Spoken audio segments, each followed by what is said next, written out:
Sasat munggah gunung, mudhun jurang, nasak alas mlebu desa. Aku ora ketemu karo bapakku ya kuwi Bapa Werkudara. Mula pepuntaning tekad tinimbangane aku kelangan wong tuwa, aku munggah ning kayangan aku nyuwun priksa karo Kaki Guru. Kaki Guru mesine priksa bapakku menyang endi. Nek bapakku isih urip, isih sugeng, saiki lenggahe nendi, tak jake kondur ning Jodipati. Nek bapak wis ora ana, bapak sinendal mayang dening para dewa, nek pancen pinesti kaya ngono aku ikhlas. Ning saora-orane aku tak weruh kuwandane bapak. Tak ruktine cara kapercayaning bapak. Wis kuwi sing dadi aturku marang kersaning Kaki Guru. Saiki ngene. Terus le iso percaya titah karo dewa piye? Yen Kaki Guru kuwi dadi dewaning para dewa, disuwuni prisa karo titahe, kon nuduhke menyang endi wong tuane, mongko sampeyan ora prisa.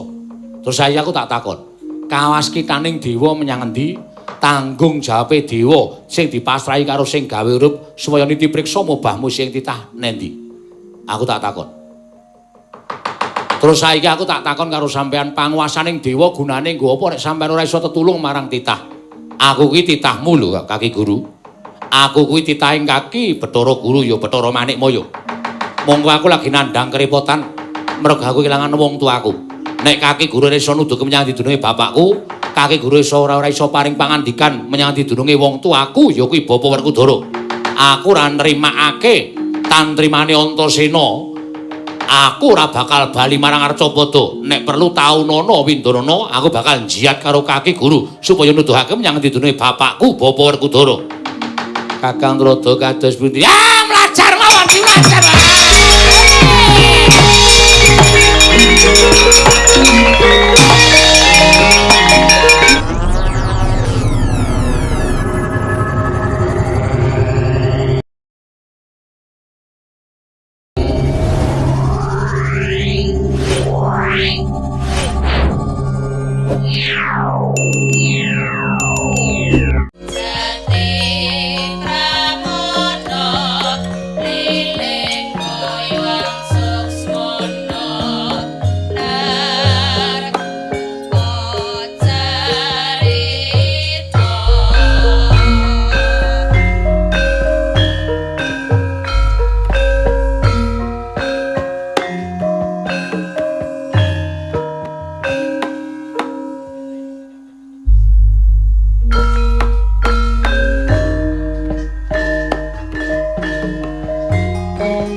Wan sembah nirengun kapurpori sang murbeng rat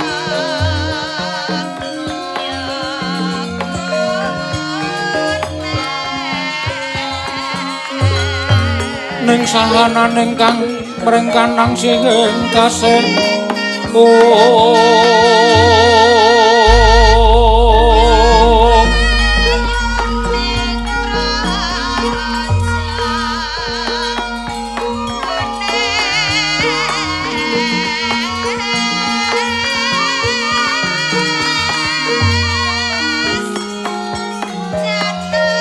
maweh kuko kang sawagum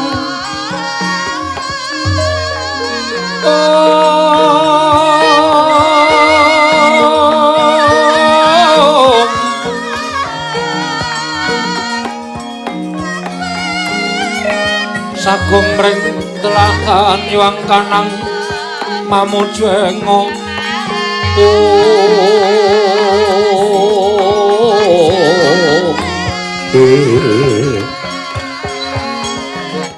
kalulun kala tida tidang tandaning dumadi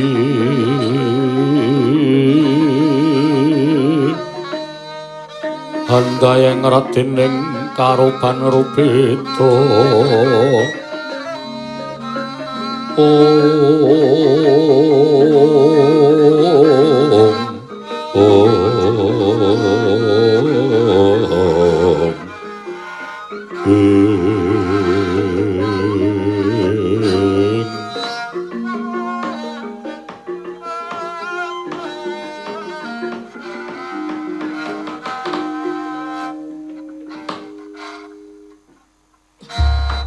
Niwangsuk menawa diruwih ana sasmintaning sun jagat wasisaning Ubathara.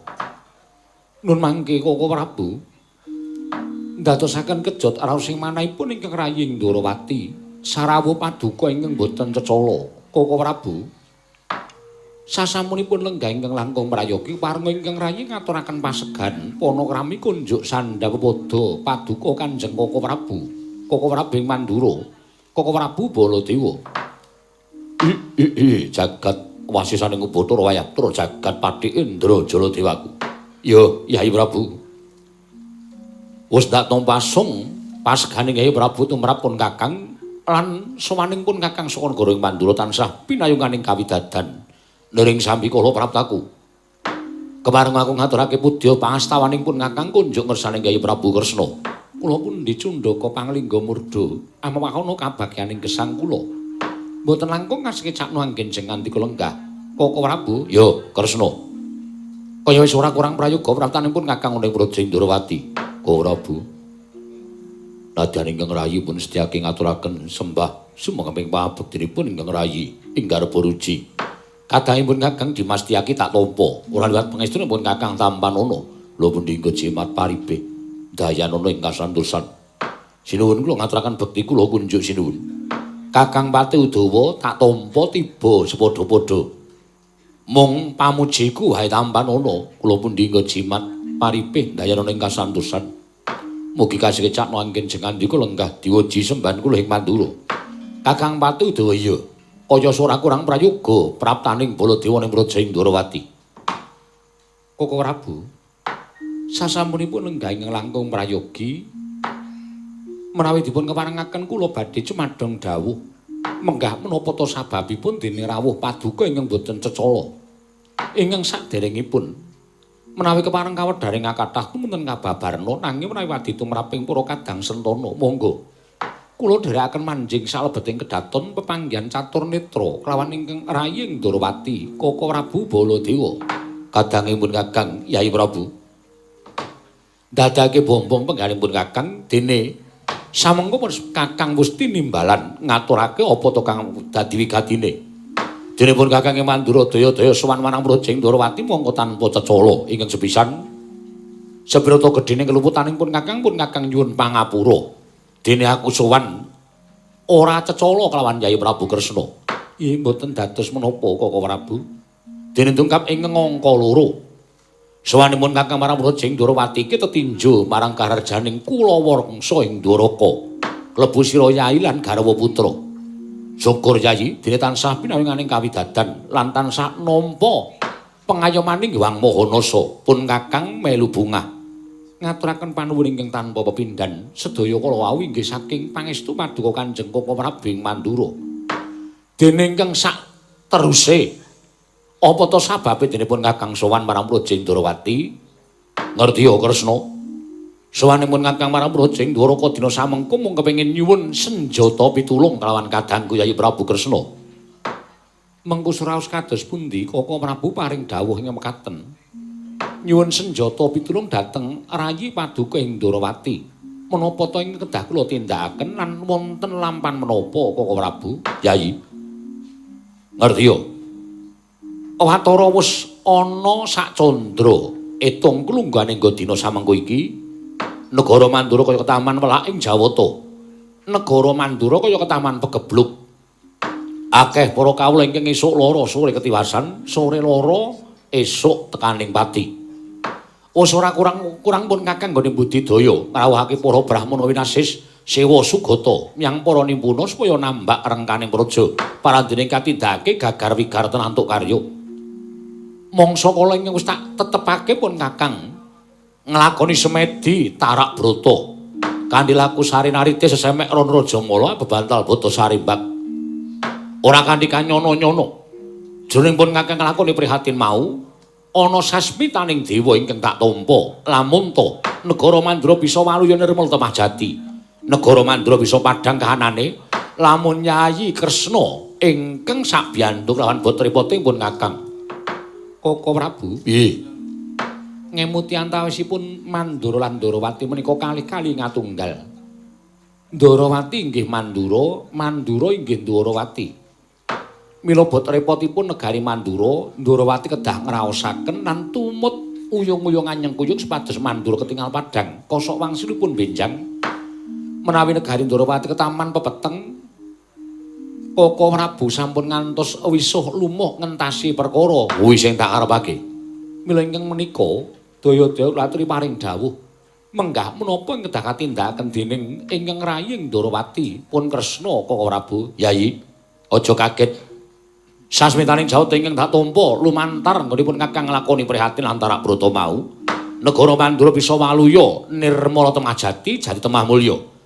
Yen to negara Mandura tinumbalan pusaka Ndarawati ya kuwi Sekar Wijaya Kesuma Kresna kadangku Yai Prabu Ndarawati.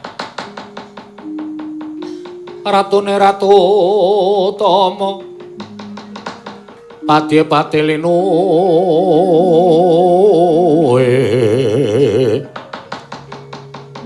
Pranayaka Tyasraharja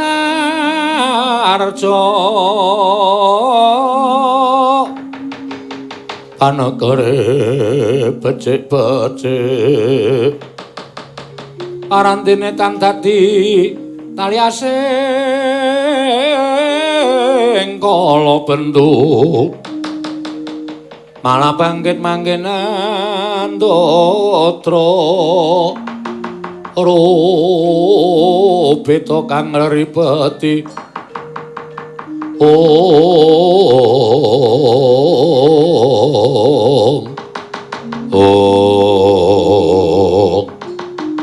dereng ngantos purna sami Balwacana kagiat jroning driya nata ing Ndarawati Sang Prabu Sri Bathara Kresna midhanget sabdanipun ngroko ing Mandura Prabu Baladewa.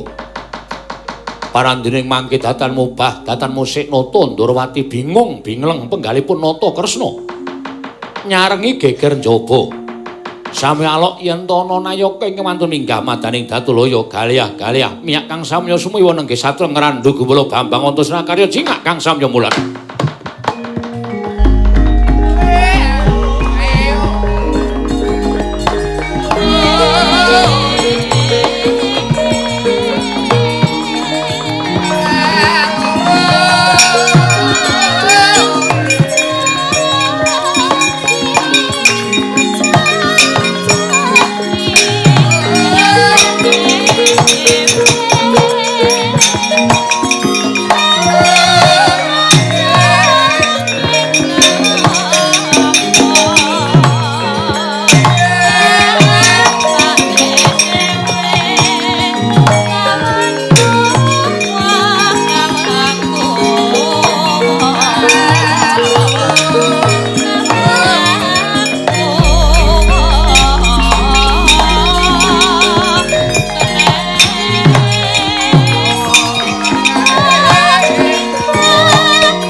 Mendralon tata trapsilanira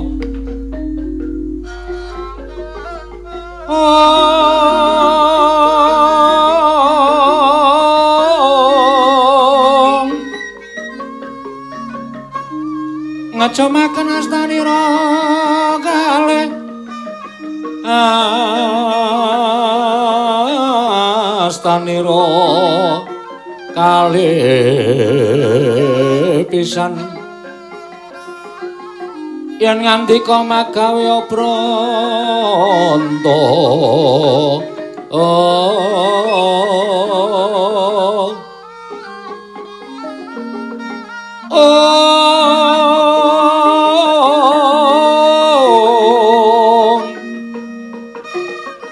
yen ngandika magawe pranta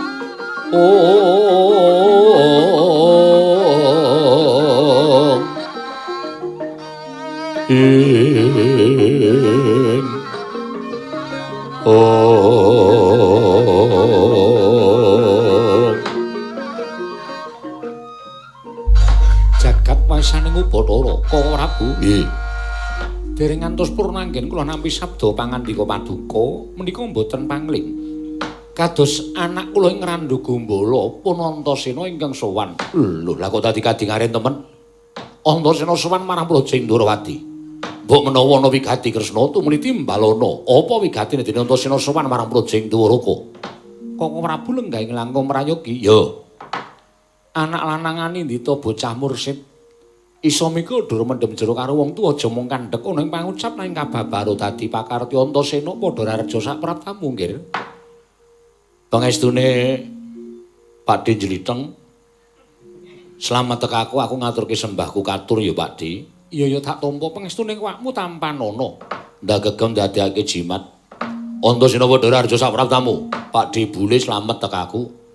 Aku ngaturke sembahku katur ya Pakde. Yo. Pangestune wong tuwa tampanana, tak gegem dadekake jimat. Nggih sami wilujeng. Paman Bungke wilujeng. Slamet tekaku aku ngaturke bekti katur ya Paman. Inggih nggih, dawuh sami-sami. Dipun sekecaken lenggahipun nggih. Siwapati Udawa slamet tekaku wa bekti katur ya wa. Inggih. Kula tampi dawuh sami-sami. Antasena Pakde Kresna piye? Ana wigati apa sowan mongko tanpa tinimbalan apa saka karepmu dhewe apa diutus lawan wong tuamu apa diutus pundhenmu Pandhawa maragake matur marang awakmu Indrawati. Wis dikeparengake matur? Iya wis ndak keparengake nggih. Matur sembah nuwun Pakde. Wale-wale apa sowanku sepisan ngaturake bektiku kunjuk ngersaning Pakde Kresna lan Pakde Bule. Iya wis tak tampa ndungkap anga loro. Sowan ngersaning Siwa Ndrawati kuwi sayekti ora saka karepmu dhewe. Nanging ana lelakon ingkang elok-eloki, Pakde. Lho, lelakon ingkang elok-eloki piye? Lho apa Pakde Kresna durung mireng? Aku durung mireng pawarta apa-apa, Nggir. Oh, lah nek ngono aku tak ngunjatur ngersaning Pakde Ndrawati babagan lelakon sing elok-eloki.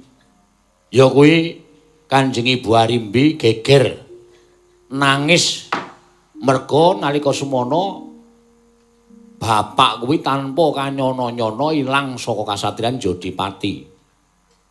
Tumuli aku karo Kakang Garwaca Kakang Antarja sowan ngersaning Kanjeng Ibu Arimbi lan aku Kakang Garwaca Kakang Antarja wis mbudidaya ngupaya menyang dununge bapak, lenggahe bapak kuwi menyang endi kok tanpa kanyana-nyana ilang saka kasatriyan Jodipati. Nanging wis budidaya kaya ngapa nggonku goleki kelawan Kakang Garwaca lan Kakang Antarja muspra tanpa guna tegese ora ketemu kelawan bapak. Tumuli aku rembugan karo Kakang Garwaca, Kakang Antarja. Apike takon karo sapa? Kakang Garwaca Kakang Antarja mringgakake nek aku didhawuhi supaya diutus sowan ning Praja Ndrawati kinen nyuwun prisa karo Pakde Ireng.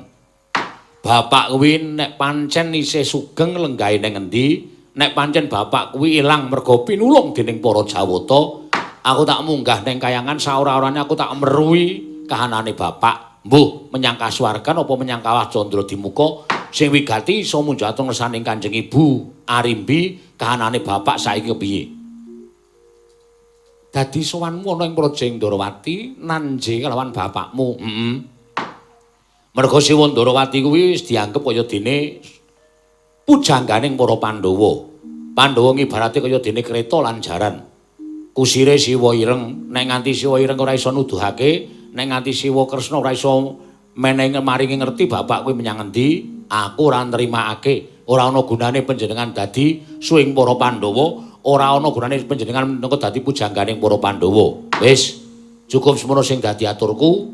Nek Pak Ireng mrisa ndang tuduna menyang endi bapak, aku ingkang bakal methuk undure bapak. Nek Siwa Kresna ora iso paring pangandikan menyang endi lenggahe bapak, wiwit dina iki aku ora percaya nek Siwa kuwi dadi pujangganing para Pandhawa. Wiladalah, ora wiladalah iki tenan. Iki aku omong apa anane, iki aku omong lahir lan batinku. Nek aku kon ora ngakoni Siwa Ireng, ora mung aku tok sing ora ngakoni. Ning kabar iki bakal tak biyawarake mring jagat. Nek Nata Ndarawati kuwi dadi pujangganing para Pandhawa kuwi ora tumus tekaning lahir batin. Iya kusik, sabar nggih, sabar. Aja kesusu mengko mundhak kesuru dalan sing kleru. Malah awakmu ing Ndarawati wae lagi iki. Nyumurupi sarta mireng pekabaran yen to bapakmu ilang musna saka kasatyaning Jodipati. Yen to sira kulup takon lawan awakmu ing Ndarawati, dina samengko aku durung bisa menehi wangsulan, monggo butuhku dina iki. Butuhku entuk wangsulane Siwa Ndarawati dina iki. Nek Siwa Kresna ora kepareng-paring wangsulan lawan aku, Aunana Windanana aku ora bakal bali menang aran Dukumbala. Aku tetep mapan ing negara Ndarawati nganti Siwa Ireng maringi prisa bapakku menyang endi. Mergo wis ora ana piyai sing kudu tak takoni.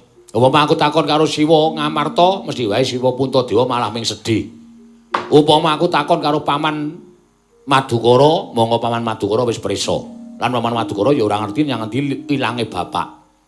Luwe-luwe yen aku takon karo mak cilik Nekula Sedewa, malah mengko aku kleru nggonku takon, mak cilik nangis malah bingung kabeh. Mula sing kudu ngerti ming mak gedhe Kresna. Paringa dawuh, nek pancen iso paring dawuh matur nuwun, nek ora kejaba siji aku ora gelem mulih saka negara Ndarawati. Tak itungi 3 dina sampean ora menehi keterangan karo aku, nuwun sewu, nek paripaksa aku kudu meksa karo Siwa Kresna kanthi cara sing kasar. Wilah jagat Dewa Bathara, jagat Pangestungkara. Antasena, piye? Saiki ngene. Aku tak takon karo kowe, kowe iki putrane sapa? Lho piye iki? Kok malah ganti takon aku iki anake sapa? Aku jelas anake Bapa Werkudara. Wis cetha kuwi ning akte tulisane ya ngono kuwi. Ora ana sing ngunekke Antasena kok anake Togog ngono iki ora ana. Antasena anake Bapa Werkudara, ibuku Dewi Urangayu. Lho cetha to? Lah iya. Terus saiki aku tak takon, eyangmu kuwi sapa? Eyang Baruna. Kuwi dewaning apa? Dewaning banyu. Mula aku ki nek manjing jroning banyu, aku kaya dene manjing ing daratan. Tegese Antasena kuwi rak putu dewa. Sing do ngarani kaya ngono sakarepe.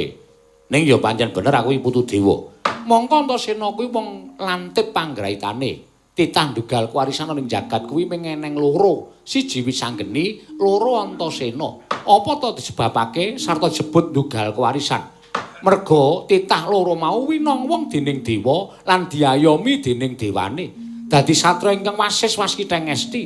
Satya ngerti sadurunge winarah, ngerti lakon sing kowe ora weruh. Kuwi sifatmu lan kuwi watekanmu. Ning sabab apa? Mung perkara bapakmu lunga wae kok dadak takon karo aku. Weh lah malik. Lah kok dadi malah kowe malik nyeneni aku piye? Ora perkara aku malik nyeneni kowe, ning aku genahke karo kowe. Genahke bab apa? Lah ya kowe kuwi lho. Kowe iki goblaran ning jagat kuwi dadi satya sing pinter. Nek diarani pinter pancen ya semangga. Ning kahananku kaya ngene iki. Ning nyatane kabeh wis akeh sing mbuktekke nek kowe iki pancen wong pinter. Pinter karo ora ku gumantung sing ngarani. Saiki ngene, aku tak takon, kahanan Ndarawati iki piye? Maksude piye kahanan Ndarawati iki piye? Kahanan Ndarawati saiki piye? Lah ya biasa-biasa wae to. Sampeyan lenggah dampar, oke sing padha sebo. Lah kok sing ditakoki kahanan Ndarawati iki piye? Oh, lah nek ngono kowe pancen dudu wong ndugal kewarisan, dudu wong lantip. Kahanan Ndarawati pancen katone nedhenganake Pasewakan, ning janjane ke Taman Pepeteng. Marata coba wengakno Permana Jati nganggo netra batin disawang. kahanan Ndorowati sing kaya mengkene mau nek kowe iso ngonceki pepetenge kuwi sebab apa? Kowe tak tuduhi sapa bapakmu Antasena? Tansah marpamoring sukma Sinamaya. Sinamaya winayu ing asepe sumimpen telenging kalbu pambukaning warana tarlen saking liyep layape ngaluyup. Oh. Wela. Nek ngono Pak Dik arep jajal karo aku to. Ora perkara arep jajal, nanging aku mung nyoba kelantipaning panggrahi tamu piye? Landheping panggrahi tamu apa pancen tekan batin apa mung lair tok? Ya. Nek kebedhek, nek bener aja minger, nek kepengkok aja menggok. Ora, gage, batangan apa sebabe kok negaraku katon peteng? Merga ana piyayi sing rawuh ning kene nyuwun ngampil Sekar Wijayakusuma dienggo tumbal wadaling praja, ku sing marai penggaling siwa ireng peteng. Ya apa ora?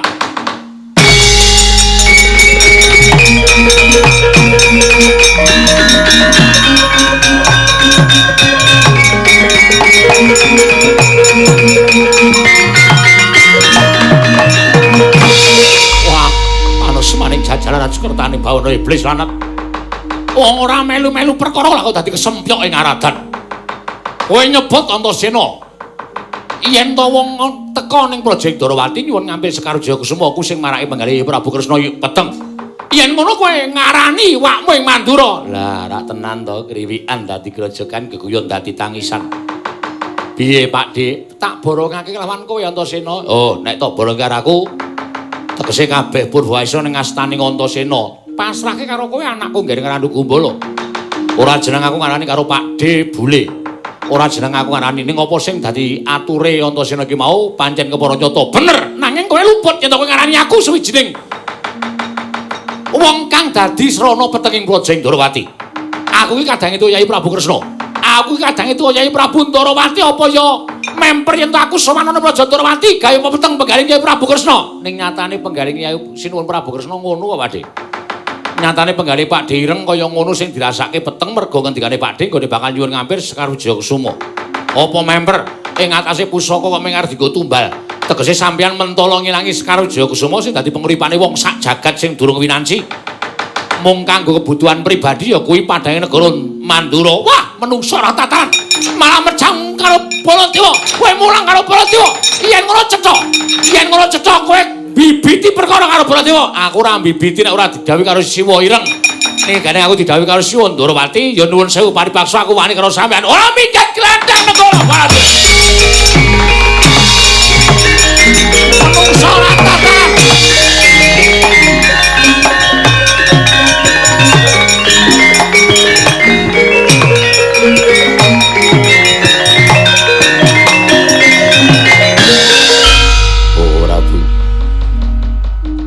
Dereng saged dungkap lelampan menika Setyaki wonten timbalan.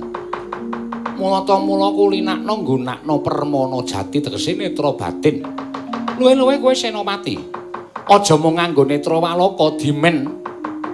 Saya awas paningalmu mekasan weruh marang tekaning telik Mangindrajala ingkang marajal saka sela-selane Garu. Nggih. Aja menika kados pundi? Wis to, ora usah dadak melu-melu nek ora percaya ditonton kahanane. Prabu Mandura kelawan si Antasena mau. Monggo kula dherekaken. Tata-tata Setyaki nggih. Monggo Prabu kula dherekaken.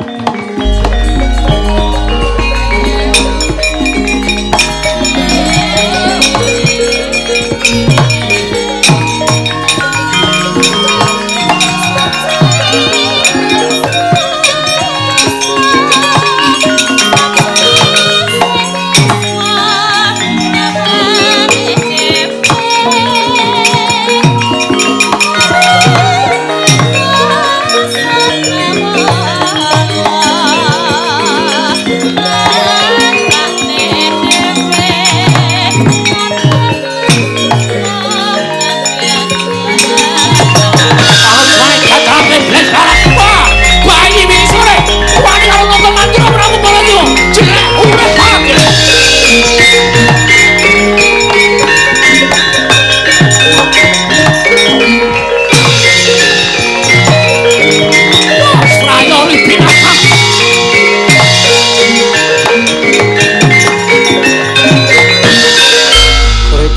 Dewa Narapati Dwinares Wana Kresna kalangkung tresnanira marang Dyabanon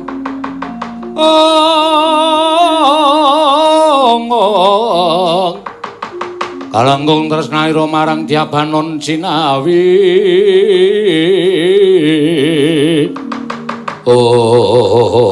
panas maring jajalan bayi wingi sore wani karo wong tuwa parat ora ngilo karo kahananmu kowe wani ngarani Nata Mandura Prabu Waladewa dadi sumbering pepeteng negara Indrawati dasarmu apa aku tak takon ora usah nganggo dasar-dasaran nyatane apa sing tak aturake marang Siwa Ireng sajake mesem tegese aku bener yen to aku ngarani Siwa Mandura kuwi dadi tok sumbering perkara Praja Indrawati dasarmu apa dasarku ing atase pusaka Sekar Jayakusuma kuwi dadi panguripane wong sak jagat sing mati durung winanci kuwi iso nguripi wong mati sing durung tekan titi wancine lah kok tok suwun bakal tok gawe tumbal kuwi padha karo sampeyan iki ngilangi pusaka negara Ndrawati to. Mula bab mau dadekake gempung penggaling Kanjeng Ireng tumuli panjenengane ngendika karo aku supaya aku iso gawe pepadang negara Ndrawati. Saiki ngene Pakde.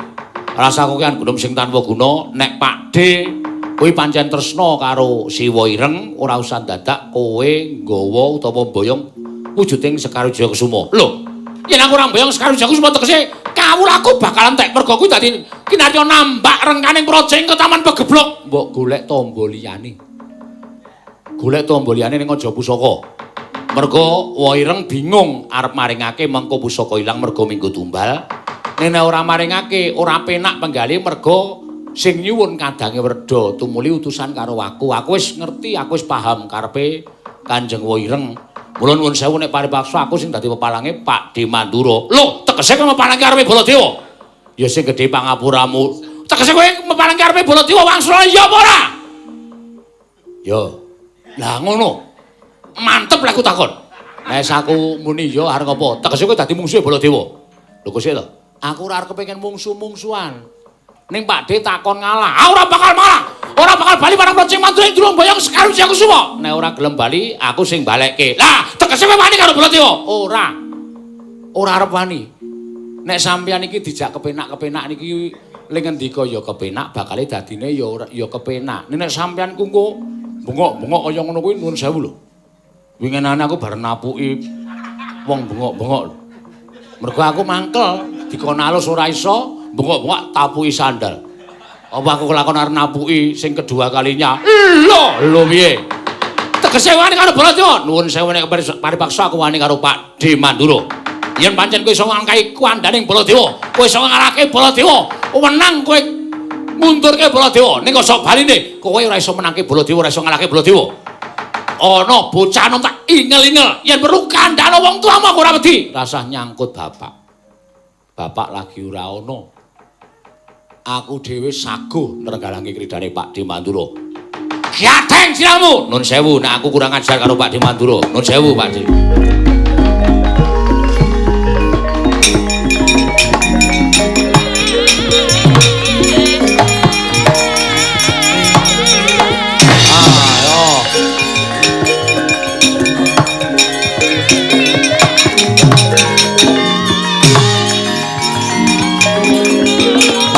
Dapat karpe dhewe.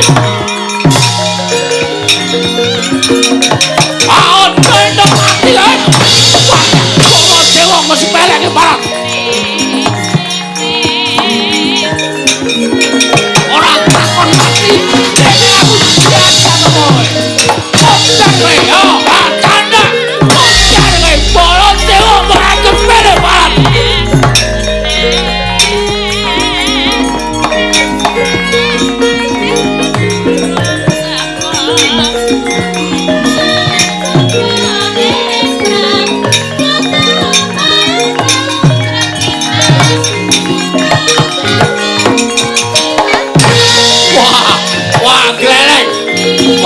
Jotos ora apa-apa. Ngelik matane keparang manus wae jajalan. Ya Allah.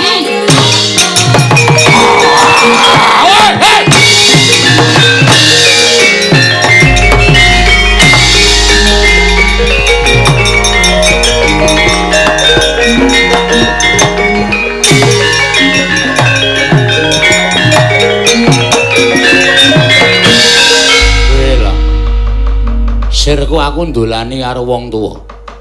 Nek tak gagas tibane tangane Pak Dimandura ya lara tak rasake ning supaya panjenengan iki bombong pikire ngejak gojek karo aku ya tak ladeni ning kok ketoke kok kaya arep tenanan. Bareng antem aku ora tak rasake kok terus nyokot guluku mongko suarane gereng kaya buta. Wah, lah pancen Pak Dikresna ki pancen piyai lantip. Piyai pinter panggraitane. Cetha nek iki dudu Nalendra Mandura Prabu Baladewa. Iki dudu pundhenku. Ya, lena pangendamu kowe kuat nampani sungutku aku meguru karo kowe Pak Dimandura.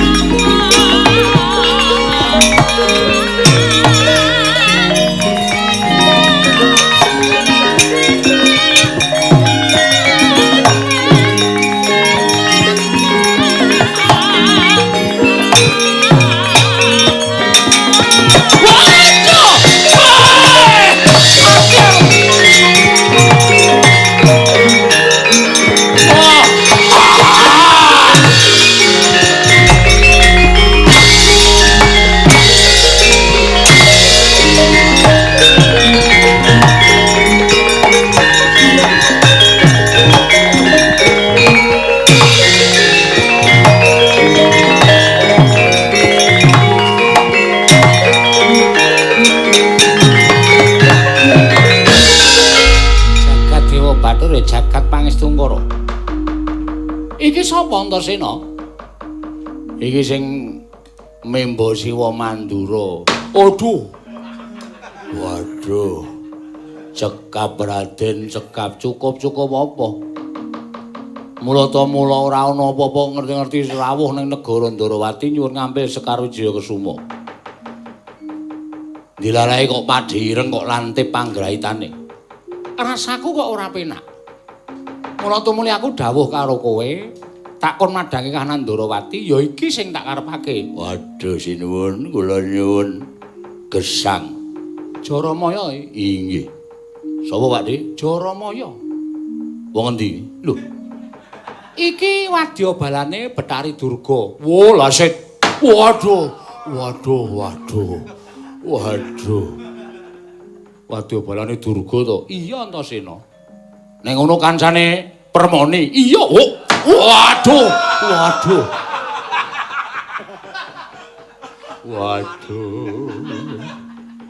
Wis kowe iki leh mung ngantem ki suarane saka kene iki aku nganti miris lho.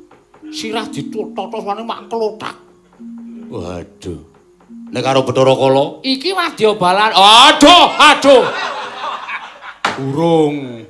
Waduh lara tenan. Aduh, iki sikile ngopo goleki apa iki sikile? Ora ketemu e. Tak ngene-ngene. Jaramaya wonten dawuh. Niatmu dipun utus pados tedaning Baju Barat dudu wong Ndarawati sing dadi panganing Baju Barat Balya. Inggih. Matur karo Betari Durga. Yen kepengin mangan wong Ndarawati tak enteri tak ajangi jembar dening Nata Ndarawati. Mara gage Balya. Oh inggih ngestaken dawuh. Lha nyuwun pamit lan nyuwun pangapunten sinuwun Balya. Tak hitung tolong kedhepe netra ora ndang bali tak lebur ning kene kowe Jaramaya.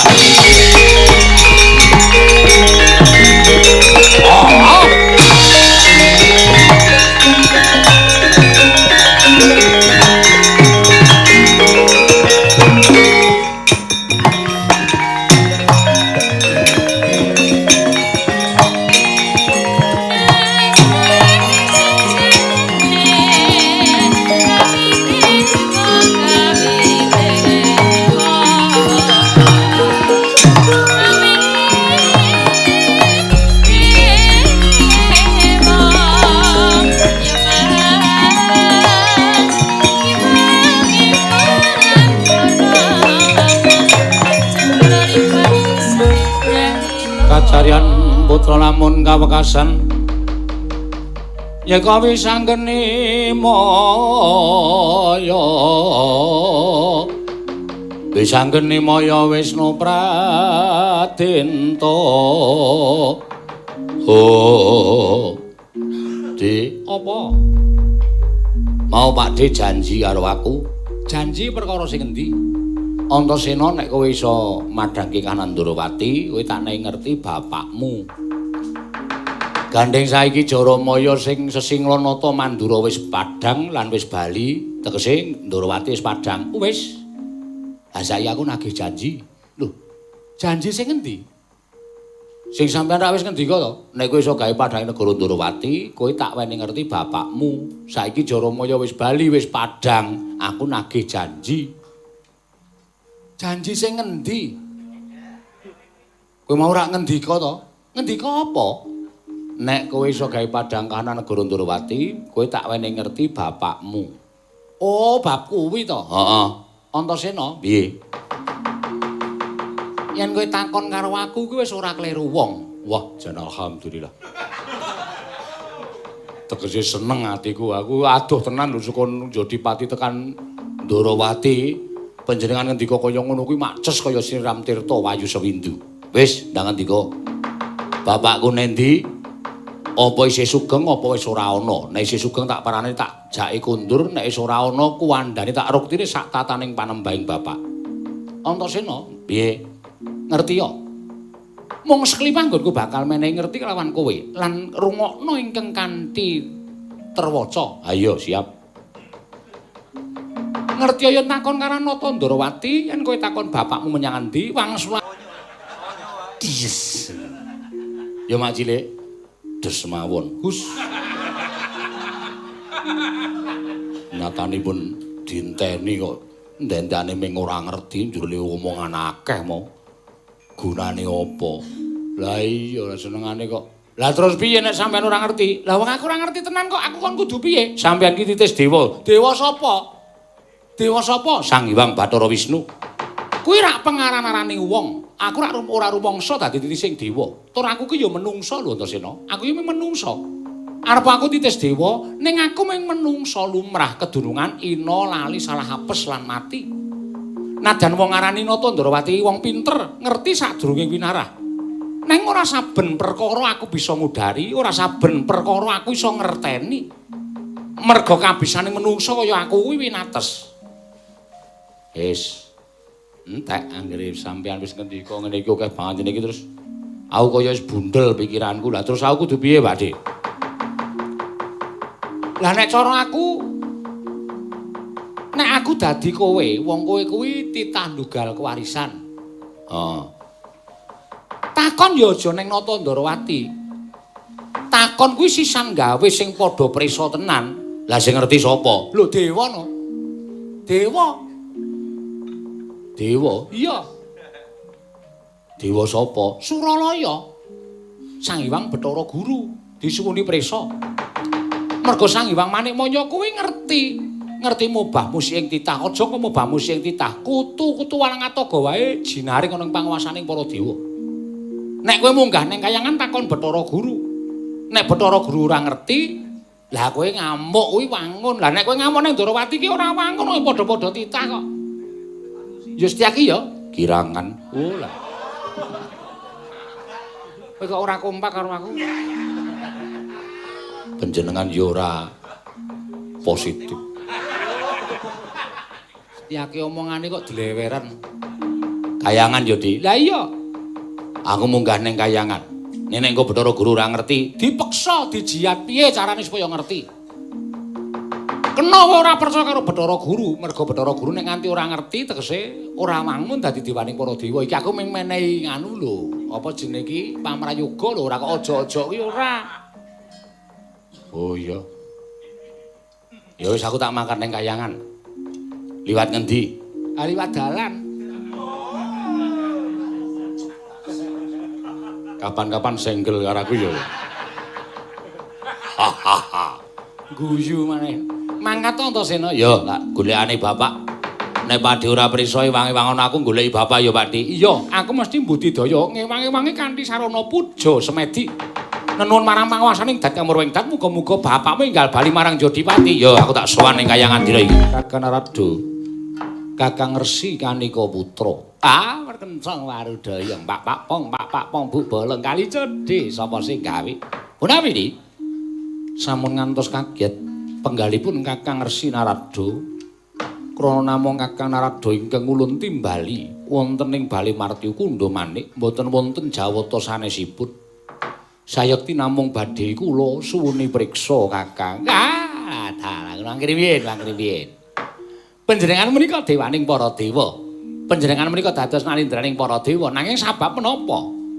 Kok dadak nyuwun priksa dhateng ing Raka ing Sidhe Pangudal-udal. Jer Kakang Narada menika dados kami tuwaning kayiwangan ingkang tansah kula kanthi ngembat dhateng abot enteng ing pakaryan minangka dados jawata ingkang mangertosi dhateng mubah musikipun para titah.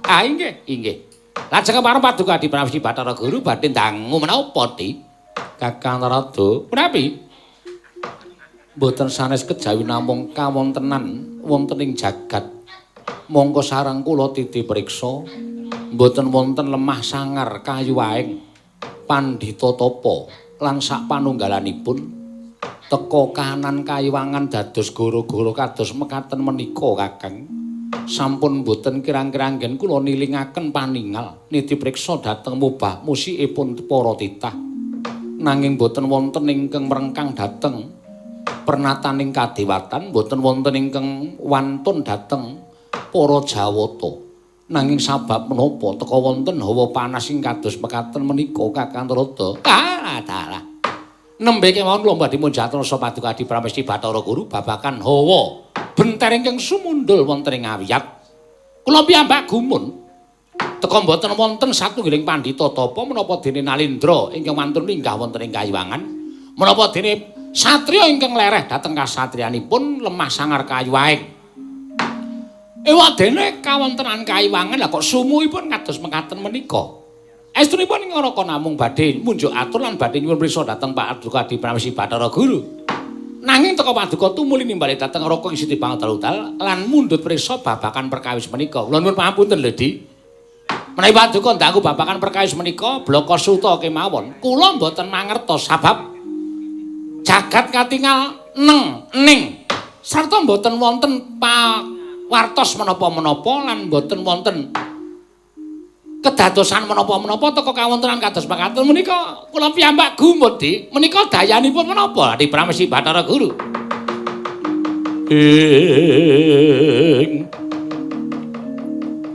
rekat lampahing rata tanpa antara prateng sukuning arga ram kang tumingal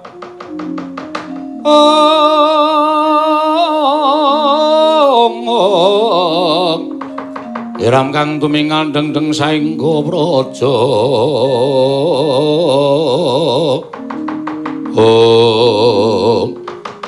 dereng ngantos paripesamen Balsana kasaruswanipun Bambang Antasena kaki guru kaki Narada aja kaget aku sing sowan kaki guru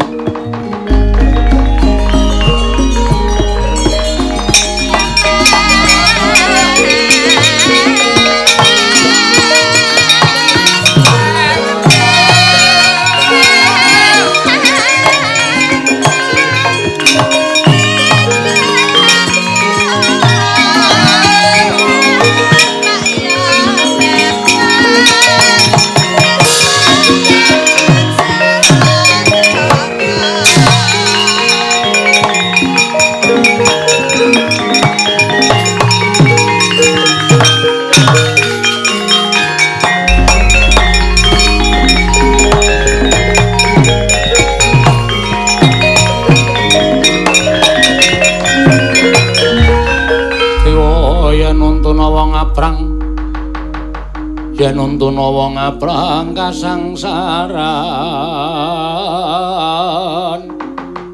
ira wang-wang Kakang Narada punapi mboten pangling menika sowanipun Antasena dalah titah ora nate sowan ana ing kayangan kok iki sowan ki malah saya ngedapi-dapi lan ngelok-eloki lakon iki dipun dangu Di Kakang Narada lenggahing langkung merayoga ya inggih Antasena padha kanthi harja saprapta kita nggih slamet sowanku ngersaning kaki guru niring sambika aku ngaturke sembahku kunjo ya kaki Ya ulun tampa karya bombong tias ulun pangestu ulun tampanana ndagegem dadake jimat. Antasena raja sakrata kita, Nggir. Kaki Narada slamet tekaku, bektiku katur ya Kaki Narada. Iya ulun tampa. Anapa kok semengko pengawak Badra kita sowan ana ing Bali Marti Kunda Manik. Ana ing Kahyangan Suralaya. Antasena darbe niat apa lan darbe niat sing kepiye apa darbe atur mura Kaki matur marang panjenengan ulun. Nyuwun sewu ya Kaki Guru. Yen sowanku tanpa cecala lan gawe kaget penggaling Kaki Guru. Sowan ngorsaning Kaki Guru iki sayekti mung bakal nyuwun priksa gandeng Kaki Guru kuwi minangka dadi dewaning para dewa. Dewa ingkang mangreh para Jawata lan sesembahaning para dewa, ratuning dewa kuwi Kaki Manikmaya.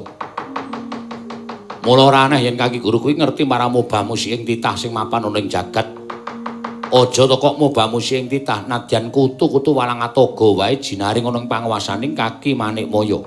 Ya pancen mengkono, Nggir. Lah iki aku kuwi duwe lelakon Kaki Guru. Lho, darbe lelakon piye? Rumangsa ditangisi karo ibuku, ya kuwi Ibu Arimbi. Yen tanpa kenyana-nyana wong atu aku ya kuwi Bapa Werkudara. Ora ngerti sangkan parane ilang saka kasatriyan Jodipati. Monggo wis tak goleki ngalor ngidul ngetan ngulon, persasat munggah gunung, mudhun jurang, nasak alas mlebu desa. Aku ora ketemu karo bapakku ya kuwi Bapa Werkudara. Mula pepuntoning tekad tinimbangane aku kelangan wong tuwa, aku munggah ning Kahyangan aku nyuwun priksa karo Kaki Guru.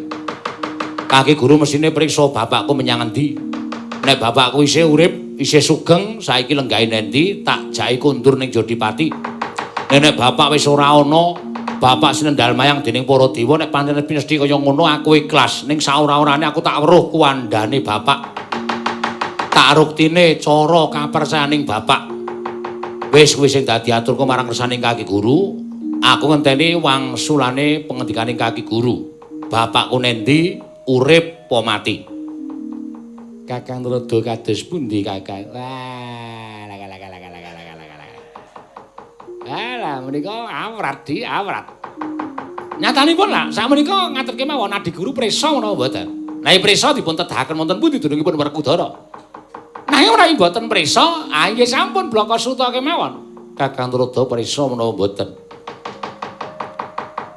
Kula mboten mangertos wonten pundi dunungipun Werkudara. Kados ketutupan roning salomba peteng dedet paningalipun ing Karaka Sidhi Pangdal-udal. Sami kaliyan ingkang rayipun Manikmaya Kakang Narada. Antasena. Piye Kaki Guru? Sing gedhe pangapura kita yen to kita takon babakan wong atuwa kita. Ulun boya bisa paring pangandikan bisa nuduhake menyang endi dununge wong tuamu si Werkudara. Merga nadyan usulung tiling-tilingake paningal ulun kanthi permana jati netra batin ewadene boya bisa mangerteni menyang endi dununging si Werkudara. Mula sing gedhe pangapura kita ya Nggir Antasena, ulun boya bisa ngerteni menyang endi wong tuamu ya si Werkudara Antasena.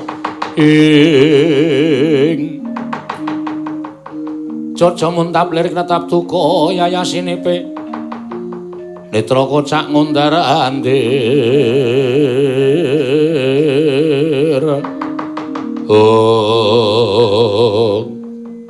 Lah nek Kaki Guru ora ngerti nyang dununge bapak.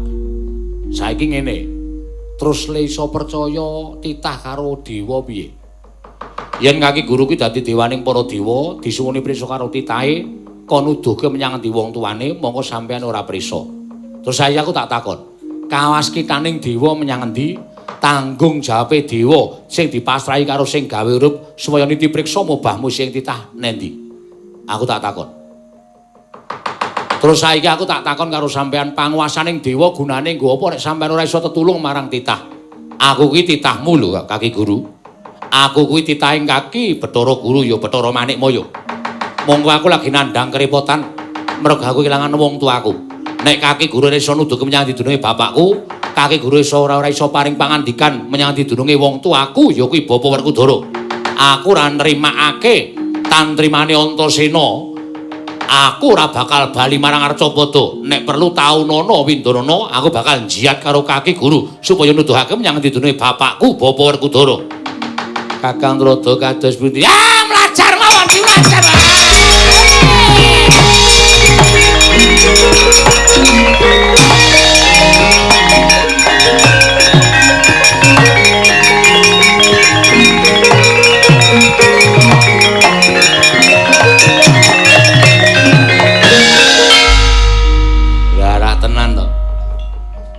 Wis tak bedhek kok kaki Narada kok nglinting kathok.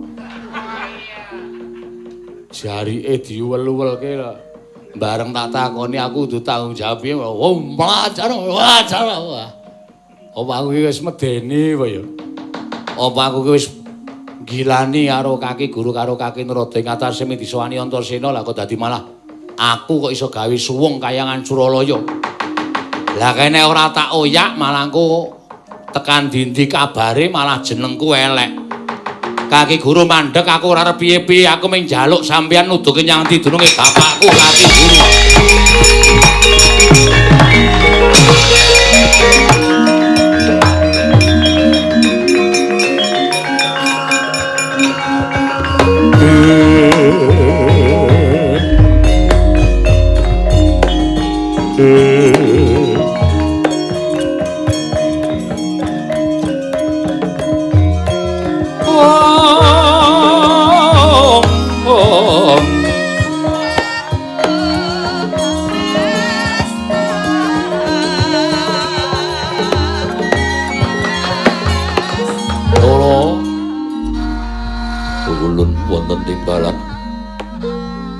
Amung lawan panjenengan ulun kita bisa satata kelawan titah-titah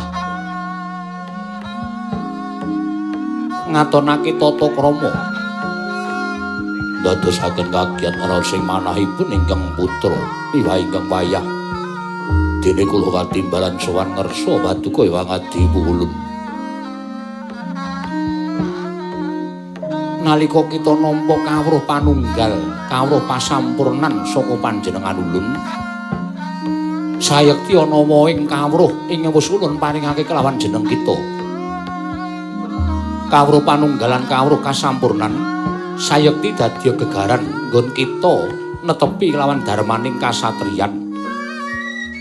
Ngelingono, lamun jejering satriya mono ora ngomongake darbe kewajiban gawe tentreming praja nanging tentreming jagat iki ana pundhaking satriya. Mila kita pinilih minangka dadi satriya utusaning adil ingkang besok bakal mangrurah satru murka ingkang ndrebala ning jagat. Mula nggih ulun dawuh ana waing saka ngelmu sangkan paraning dumadi kawruh panunggalan kawruh kasampurnan ingkang wujud ya kuwi kanugrahan kang aran wahyu katentreman. Apa ta sababe dene wahyu katentreman ulun paringake kelawan jeneng kita? Sabab ya amung kita satriyaning jagat ingkang sayekti besok bakal nglebur angkara ingkang tukul ana ing jana loka. Mara gage kebat kita tampani wujuding wahyu katentreman iki Werkudara.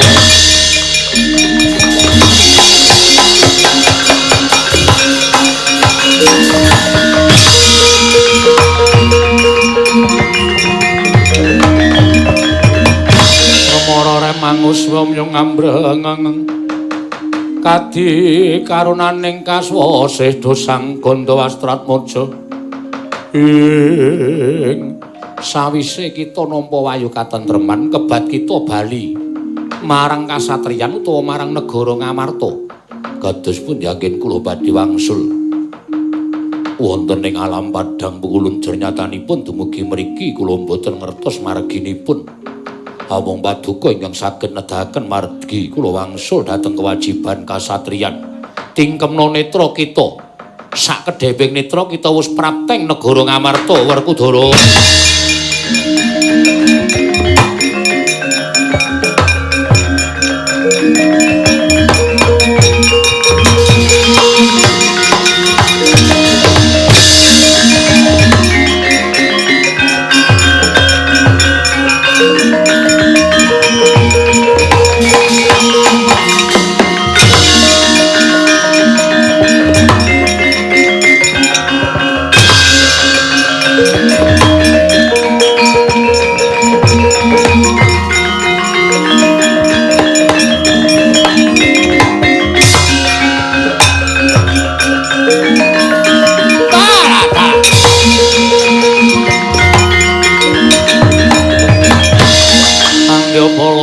Candra wong biyok gumulung mangung siring sata Kurawa guru kakekku iya ulun ingkang merepeki lawan jeneng kita teka kita wis mapan wonten ing tapal wates negara Ngamarta wah nembe wae ditimbali karo guruku ditimbali karo dewaku ya kuwi Sang Ruci Bathara pinaringan woing kawruh panunggal lan pinaringan woing kawruh kasampurnan wujuding wahyu katentreman jagat Dewa Bathara Kakang punami samenika sampun saged dipun mangertosi sinten ingkang damel gara-gara kayuwangan krana Werkudara tinimbalan kelawan Ruci Bathara pinaringan wahyu katentreman dalah asumena iki nek lunga iki pamit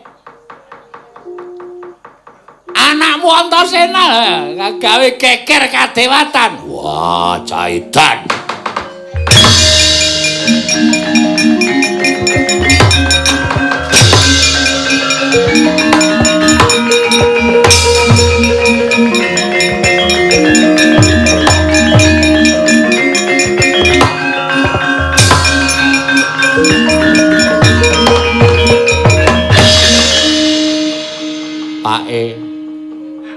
Pae dengkulmu melocot.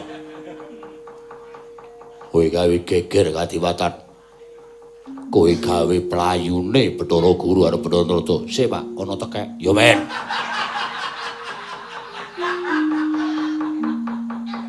Bathara Guru nganti keplayu, Bathara Nrata nganti keplayu. Apa kaya ngono kuwi wis pantes dadi anake Werkudara? Kudune kowe iso mikul dhuwur mendem jero jenenge wong tuwa. Mikul dhuwur kowe iso ngundhangake apike wong tuwa, mendem jero kowe aja nganti ngudal-udal eleke wong geru tuwa. Nek nyatane kowe malah gawe wirang. Rumangsa digdaya, rumangsa ampuh, rumangsa kendel kowe wani ngobrak-abrik kayangan. Ora, Pak, setenane iki ora sawangsulan. Wah, isin aku duwe anak kaya kowe. Isin aku duwe anak sing mirang-mirangi karo wong gerang. Maju rene, Pak, maju rene. Aduh. Semene ora maju. Semene. Lungguh. Yo. Wah. Bathara Guru wadul karo aku. Yen anakmu ngobrak-abrik kayangan. Apa kowe ora weruh arep kowe wong tunggal kewarisan arep kowe putu dewa ning kudune ngerti tata krama. Ora sapenakmu dhewe. Aku goleki karo bapak. Mergo aku tresna karo bapak nganti aku nyuwun pirsa karo Bathara Guru nek Bathara Guru iso wangsulan. Aku jane ora arep ngopo-ngopo ning sajae Bathara Guru wis jilo karo aku. Wah, rasa wangsulan. Ora muni to gamelane. Wah. Ora muni wong aku ora salah tok tuthuk kok. Wah, isin aku. Isin ganti wiyaga wae, Pak. Wah, pateni lek kene Antasena.